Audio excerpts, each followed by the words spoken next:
The night before our wedding, I caught Louis tangled up with my best friend on the couch. I lost my mind completely and slept with all three of his friends. I made sure to leave evidence everywhere, on his desk, in the passenger seat of his sports car, in his office.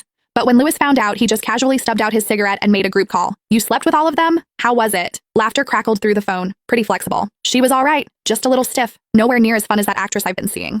Louis, did you never bother training her? She moved like a board. The revenge I'd so carefully planned was nothing but a punchline to him. He didn't care at all. I completely fell apart. I had a breakdown. And Louis had me committed to a psychiatric facility. I spent a year there. Then finally, I got better. Outside the window, a Bentley pulled into the courtyard and went quiet. Louis had come to take me home. He still remembered to come for me, but I had already forgotten how to love him. The nurse pushed open the door. Mr. Louis has finished the discharge paperwork. You're free to go. I nodded numbly. As I walked out of the hospital, I could still hear a few nurses whispering behind me. Poor thing. Her own fiancé drove her to this. What's so sad about it? He's gorgeous and loaded. He even pays for everything. It's not like he hit her. She should have just looked the other way. Some people don't know how good they've got it. A year ago, words like that would have sent me into hysterics. Now, they couldn't even make me slow my steps. Louis was leaning against the Bentley, waiting. I walked over to him. He curled his index finger, reaching toward my face. You've lost weight. I tilted my head slightly and pulled back. His hand hung in the air for a moment, then dropped. He opened the passenger door. Get in. There was a used lipstick on the seat. Louis snatched it out of my hand, rolled down the window, and tossed it out. My assistant left that. Don't mind it. I smiled faintly and said nothing. That lipstick was Mia's favorite brand, my best friend's.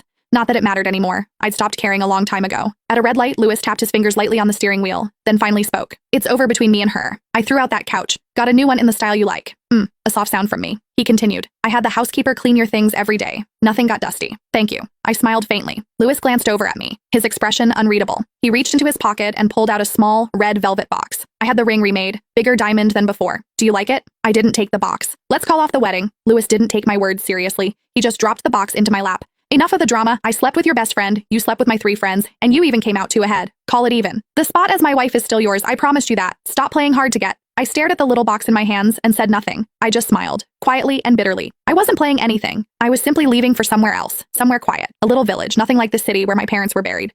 A place without him, where it wouldn't hurt. The car pulled through the gates of the estate. Nothing had changed. I didn't go to our bedroom. I dragged my suitcase toward the guest room. Louis stepped in front of me. What do you think you're doing? I got used to sleeping alone in the hospital. I glanced back at the room that had once been ours, and I don't want to sleep in that bed anymore. The day I'd found out about him and Mia, I'd checked the security footage. It wasn't just the couch. They'd been in our bed too, the one he'd had custom made for me. When I saw that, the pain nearly killed me. Louis stared at me for a few seconds, then let out a cold laugh. Fine, but don't take it too far. You always do this, and then you end up back in the hospital. I watched him walk away. The old ache didn't come. Maybe the treatment really had worked. I'd forgotten what it felt like to have my heart beat for him, to rise and fall with his moods. Late that night, I lay in the soft guest bed, restless. After a year on the hard hospital mattress, I couldn't get comfortable. During that year, Louis never visited once. Fear had swallowed me whole. I used to scream and cry for the doctors and nurses.